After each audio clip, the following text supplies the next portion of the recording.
Well, people have declared the end of Benjamin Netanyahu several times over those 25 years. And the one thing I've learned from all these years of covering the Middle East is never to make predictions like that.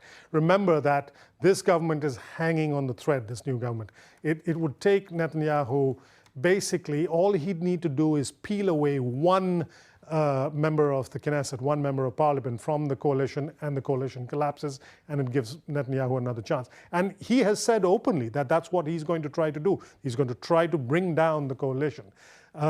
Given that he has a talent as a spoiler in political matters, I would not bet against him. And so, Bobby, you mentioned Netanyahu. He actually did say, too, we'll be back soon, perhaps foreshadowing that he is still going to be a vocal leader in the opposition party. But what is it that this new coalition, this new government is going to focus on to prevent them from potentially falling apart? Well, they don't agree on almost anything, the different coalition partners. So they say that they're going to focus on some things that they kind of agree on. So they agree, for instance, this should be non-controversial. They agree that Israel should have a budget. Israel hasn't had a budget in nearly 2 years. That's something they can all agree upon. They agree that that Israel's infrastructure needs an upgrade. They agree that Israel's economy needs careful management as it comes out of the pandemic.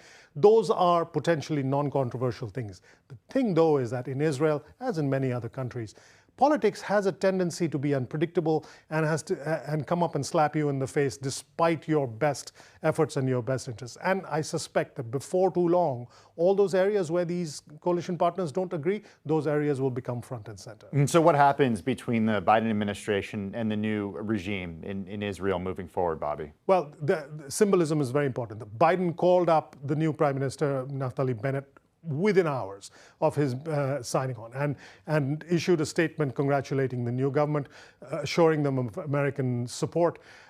This is important because, of course, America is the most important ally that Israel has, but it's also interesting because it took Biden several weeks after he was sworn in to pick up the phone and call Bibi Netanyahu. So there's a big contrast, and the U.S., from Washington, is signaling that it wants the new government to succeed. And Bobby, just finally, what is key to watch in this power sharing agreement?